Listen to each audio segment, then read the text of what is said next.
Hello students, कैसे हैं आप। आज का जो टॉपिक है वो प्रोटीन सीक्वेंसिंग की एक इम्पॉर्टेंट टेक्निक है जिसका नाम है Sengar method of protein sequencing. Sengar method of protein sequencing में किसी भी पॉलीपेप्टाइड चेन के एंड टर्मिनस से अमीनो एसिड्स को सीक्वेंस में रिमूव किया जाता है। तो यहाँ पे हम एक पॉलीपेप्टाइड चेन को बना लेते हैं। आप जानते हैं कि किसी भी पॉलीपेप्टाइड चेन है उसके एक एंड पे NH2 ग्रुप होता है, यानी कि अमाइन ग्रुप होता है, और उसके बाद में पेप्टाइड बॉन्ड से सारे अमाइनो एसिड एक लीनियर वे में आपस में जुड़े रहते हैं और ऐसा जुड़ करके क्या बना देते हैं, एक पॉलीपेप्टाइड चेन बना देते हैं। यहाँ पर मैंने एक सिंप्लीफाइड पॉलीपेप्टाइड चेन बनाई है। यहाँ पे एक ट्राईपेप्टाइड को मैंने बनाया है। आप क्या देखते हैं इस ट्राईपेप्टाइड में कि इस पॉलीपेप्टाइड में एक एंड पे होता है NH2 और जहां पे एमाइन जुड़ा रहता है उसे हम बोलते हैं N terminus of polypeptide chain. Similarly इसके दूसरे एंड पे आप क्या देखते हैं, एक होता है कार्बोक्सिलिक ग्रुप। कार्बोक्सिलिक ग्रुप के सी के कारण ही हम इसे क्या बोलते हैं, इसे हम कहते हैं C terminus of polypeptide chain. और यहां पर आप देखेंगे ये बीच में क्या बना हुआ है, ये वाला CONH, ये CONH, ये है इसके पेप्टाइड बॉन्ड्स हैं। तो यहां पर हम इनका नाम लिख देते हैं पेप्टाइड बॉन्ड्स। ऐसे बहुत सारे पेप्टाइड बॉन्ड्स होंगे जिनसे अमीनो एसिड्स आपस में इंटरकनेक्टेड रहते हैं। तो सेंगर मेथड में क्या होता है, अगर मैं यहाँ पे एक और सिंप्लीफाइड स्ट्रक्चर बना देता हूँ एक पॉलीपेप्टाइड चेन की, जैसे मैंने यहाँ पर बताया कि ये जो NH2 है और इस NH2 के साथ में यहाँ पे बहुत सारे एमाइनो एसिड्स आपस में रेखीय क्रम में लीनियरली आपस में जुड़े रहते हैं। ओके, ये हमने बना दिया। इस मेथड की विशेषता क्या है, इस मेथड की विशेषता ये है कि ये इस पॉलीपेप्टाइड चेन के एन टर्मिनस से एक एक अमीनो एसिड को रिमूव करता जाता है। जैसे पहले इस एक अमीनो एसिड को रिमूव करेगा, फिर दूसरे अमीनो एसिड को रिमूव करेंगे, ऐसे सीक्वेंस में हम ये कह सकते हैं। यहाँ पर मैं देखिए लिख देता हूँ, क्या लिख रहा हूँ, sequential removal, sequential removal of amino acids. यहाँ पे हमने लिख दिया है। सीक्वेंस के अंदर क्या होगा, एक एक अमाइनो एसिड को सेपरेट करते जाएंगे और हम उसकी आइडेंटिफाई करते रहेंगे। तो साइंटिस्ट का नाम है फ्रेडरिक सेंगर। फ्रेडरिक सेंगर ने 1949 में एन टर्मिनस आइडेंटिफिकेशन के लिए एक मेथड को दिया था जिसे हम उन्हीं के नाम के सम्मान में Sanger method of protein sequencing कहते हैं। And this method is used to identify the amino acids from the N terminus. इसके लिए इन्होंने क्या बताया, इसके लिए इन्होंने बताया एक स्पेशल केमिकल कंपाउंड जिसका नाम देखिए, मैं पहले स्ट्रक्चर यहाँ पर बना देता हूँ। यहाँ पर देखिए ये क्या है, बेंजीन है। बेंजीन के ऊपर जब मैंने फ्लोरीन को कनेक्ट कर दिया तो नाम क्या हो गया, फ्लोरोबेंजीन। अब यहाँ पे देखें मैं नंबरिंग कर रहा हूँ, ध्यान से समझते चलें। फ्लोरीन वाले बेंजीन के कार्बन को मैंने नंबर दिया 1, उसके पास वाले को 2, फिर हो गया ये 3 नंबर कार्बन, ये है 4 नंबर, 5 नंबर और 6। आप जानते हैं कि बेंजीन का फॉर्मूला होता है C6H6, यानी कार्बन 6 एक नंबर कार्बन के साथ फ्लोरीन के जुड़ने से इसका नाम हो गया है फ्लोरोबेंजीन। अब इस फ्लोरोबेंजीन के 2 नंबर कार्बन के साथ जुड़ा हुआ है NO2 और 4 नंबर कार्बन से भी क्या जुड़ा हुआ है NO2। NO2 को बोलते हैं नाइट्रो। और नाइट्रो ग्रुप कितने हैं इसमें, इसमें नाइट्रो ग्रुप है 2, ये वाला नाइट्रो ग्रुप 1, ये वाला दूसरा नाइट्रो ग्रुप 2, 2 नाइट्रो ग्रुप है। तो हमने क्या बताया, इसका नाम लिखेंगे तो हम लिखेंगे डाई नाइट्रो। ये नाइट्रो कहाँ जुड़े हैं, हमने कहा 2 नंबर कार्बन से और 4 नंबर कार्बन से, तो नाम क्या बना, 2,4 डाई नाइट्रो। अब ये 2,4 डाई नाइट्रो किससे जुड़ा हुआ है, फ्लोरोबेंजीन से जुड़ा हुआ है। तो यहां पर मैं लिख देता हूं फ्लोरोबेंजीन। यह एक इंपॉर्टेंट रिएक्टेंट है जो कि सेंगर मेथड में काम में लिया जाता है। इसको शॉर्ट में हम लिख सकते हैं, देखें कैसे, डाई नाइट्रो फ्लोरो और बेंजीन, DNFB के रूप में इसको हम लिख सकते हैं। अब हम समझेंगे कि इस कंपाउंड की सहायता से हम पॉलीपेप्टाइड चेन में से एक एक अमीनो एसिड को कैसे रिमूव करते हैं। देखिए, मैं इसकी स्ट्रक्चर को एक बार और बनाता हूं डाइनाइट्रोफ्लोरोबेंजीन की। इस बार मैं थोड़ा सा इसको अलग तरीके से मॉडिफाइड कर देता हूं। देखिए, ये हो गया, एक बेंजीन हो गया है, और यहां पर मैंने लिख दिया इस बार के लिए फ्लोरीन। अब ऐसी कंडीशन में जब मैं फ्लोरीन को यहां लिख रहा हूं तो 2 नंबर कार्बन होगा ये वाला, ये 3 नंबर कार्बन है, और 4 नंबर कार्बन हो जाएगा यहाँ वाला, ये हो गया NO2, ये है 5 नंबर कार्बन और ये है 6 नंबर कार्बन। ऐसा हम लिख सकते हैं, क्योंकि केमिकल स्ट्रक्चर है, टेक्निकली सही होना चाहिए। DNFB, ये हो गया इसका शॉर्ट में नाम। अब देखो मैं क्या कर रहा हूं, यहां पर बना रहा हूं एक पॉलीपेप्टाइड चेन, और पॉलीपेप्टाइड चेन में मैंने आपको बताया एक एंड पे होता है NH2, और उसके बाद ये हो गया पहला वाला अमीनो एसिड, इसके साथ में जुड़ी हुई है यह पेप्टाइड बॉन्ड, और इस पेप्टाइड बॉन्ड के साथ में जुड़ा हुआ है सेकंड अमीनो एसिड। ऐसे करते करते बहुत सारे अमीनो एसिड्स आपस में जुड़े रहेंगे। अब मुझे यहाँ बहुत सारे अमीनो एसिड बनाने की जरूरत नहीं है, तो मैंने क्या लिख दिया यहाँ पर N। एन क्या बता रहा है कि नंबर ऑफ अमीनो एसिड्स है, पूरी एक चेन में जुड़े हुए हैं, और इस चेन का नाम क्या है, तो हम यहाँ पर लिख देते हैं, इसको हम बोलेंगे पॉलीपेप्टाइड चेन। ये एक बन गई है, पॉलीपेप्टाइड चेन बन गई है। अब ये दोनों आपस में रिएक्शन करेंगे, तो रिएक्शन करने पर क्या होगा वो आप देखिए, बिल्कुल सिंपल सा प्रोसीजर है। ये जो NH2 है, इसका हाइड्रोजन इस फ्लोरीन के साथ में रिएक्शन करेगा, तो रिमूवल किसका हो जाएगा, हाइड्रोजन फ्लोराइड का रिमूवल हो जाएगा। और ये जो रिएक्शन है ये कितने pH पे संपन्न होती है, हम कहेंगे लगभग pH 9 पर ये रिएक्शन संपन्न होगी, आपस में जुड़ जाएगा, और HF है वो बाहर की तरफ निकल जाएगा। HF निकल जाएगा तो ये कैसा बन जाएगा, देखो, इनको केवल आपको जोड़ना है और कुछ भी नहीं करना है। दोबारा देखो स्ट्रक्चर, ये है बेंजीन।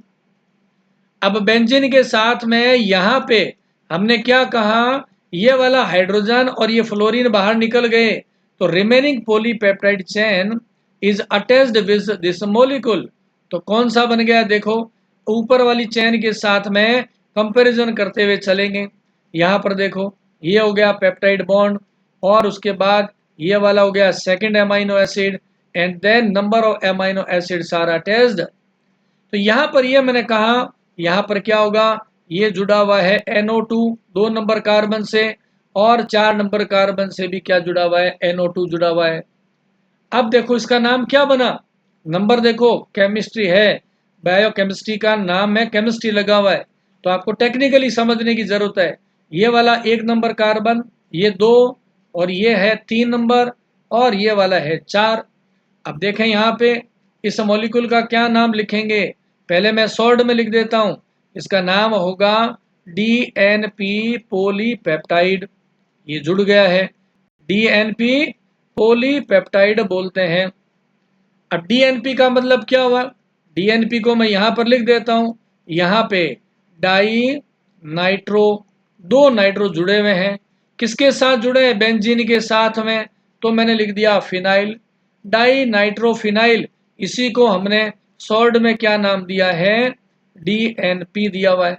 पॉलीपेप्टाइड चेन इसके साथ जुड़ गई, तो इसका नाम क्या हो गया, इसका नाम हो गया DNP पॉलीपेप्टाइड। ये वाला बन गया, एक कॉम्प्लेक्स मॉलिक्यूल बन चुका है। अब हम आगे क्या करेंगे उसको मैं आपको समझाता हूं। इसके आगे हम करेंगे, इसका एसिड हाइड्रोलाइसिस करेंगे। इसका हम क्या करेंगे, मैं पहले यहाँ पे नाम लिख देता हूं, एसिड हाइड्रोलाइसिस। एसिड हाइड्रोलाइसिस करेंगे हम, कैसे करेंगे वो अभी हम पहले इसको अगली स्लाइड के अंदर देखते हैं कि एसिड हाइड्रोलाइसिस उसमें कैसे किया जाता है।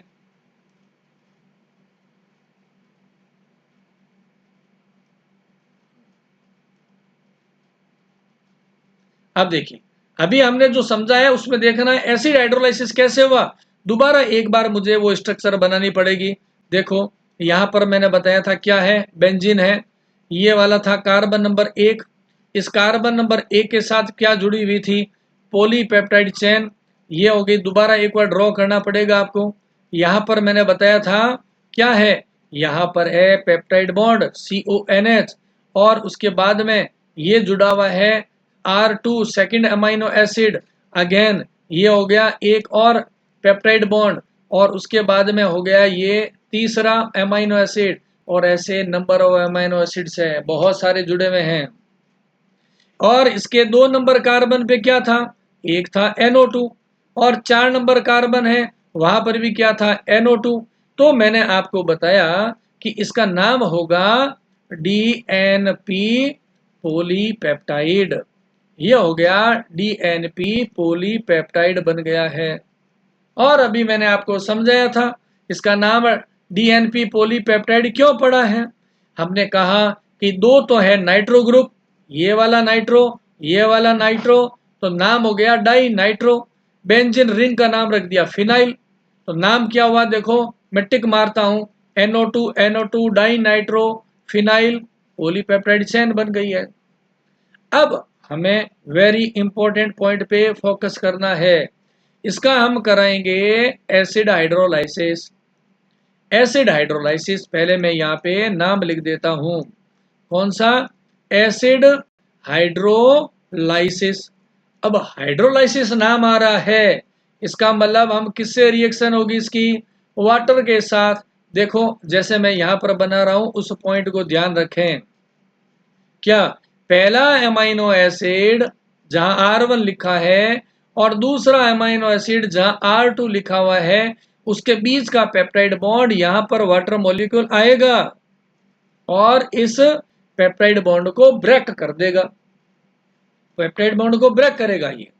और ये रिएक्शन कैसे हुई है, हमने कहा एसिड हाइड्रोलाइसिस है, तो एसिड की प्रेजेंस में ये रिएक्शन होगी। तो यहाँ पे 6 नॉर्मेलिटी का HCl आपको काम में लेना है। 6 नॉर्मेलिटी का, जानते हैं ना नॉर्मेलिटी क्या होती है, अलग से वीडियो बना रखी है हमने। और टेम्परेचर कितना चाहिए, 110 डिग्री सेल्सियस का टेम्परेचर चाहिए। इतने टेम्परेचर पे काम करना है। और हम कितने टाइम तक इसको गर्म करें, हीटिंग, तो हमने कहा 24 आवर्स तक के लिए। ऐसा करने से ये जो DNP पॉलीपेप्टाइड है, इससे पहला अमाइनो एसिड अलग हो जाएगा। तो उससे क्या बनेगा वो मैं यहाँ पे आपको दोबारा, देखो स्ट्रक्चर देखिए, जैसे ऊपर बने हैं वैसे ही स्ट्रक्चर है। यहाँ पर देखिए, यहाँ पे 2 नंबर कार्बन पे NO2 जुड़ा हुआ है, 4 नंबर कार्बन है यहाँ पर भी NO2 जुड़ा है। और यहाँ पर देखो आप कंपेयर करो ऊपर की स्ट्रक्चर के साथ में, ये क्या था R1 और यहाँ पर क्या था CO। अब आपको समझाने के लिए मैं क्या करूं, यहाँ पे जोड़ देता हूं OH। ये वाटर का OH लग गया है, ये जो आपने ऊपर देखा ना हाइड्रोलाइसिस हो रहा है, वाटर का ये हाइड्रोक्सिल ग्रुप है, इसके साथ अटैच्ड हो गया है। अब जो रिमेनिंग क्या बच गई है, पॉलीपेप्टाइड चेन, आप इसको देखो, यहाँ पे आप स्ट्रक्चर को समझ सकेंगे। ये हाइड्रोजन आ गया, इसके साथ में पॉलीपेप्टाइड चेन का अमाइनो ग्रुप बन गया ये। फिर देखो ऊपर के साथ ये हो गया सेकेंड अमाइनो एसिड, और then this is the polypeptide bond between the carbon number 2 and carbon number 3, and so many number of the amino acid are attached.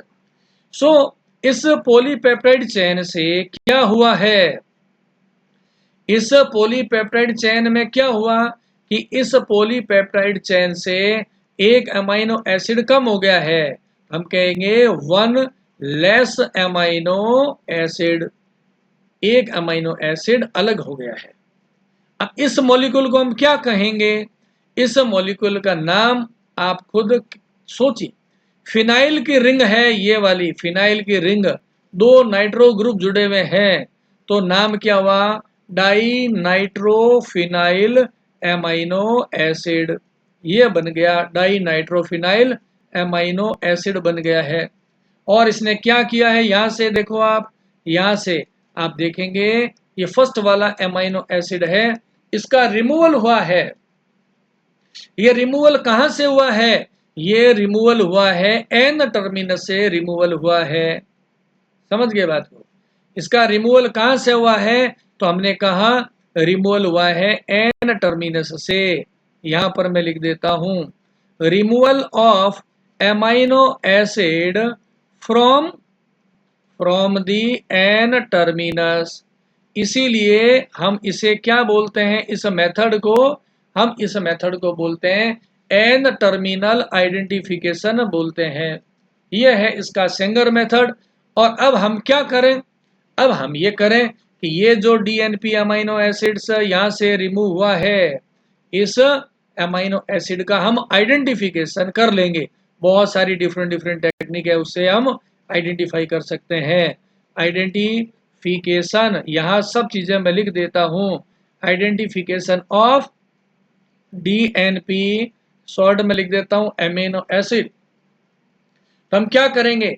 ऐसे धीरे धीरे सीक्वेंस में एक एक अमीनो एसिड को हटाते चलेंगे।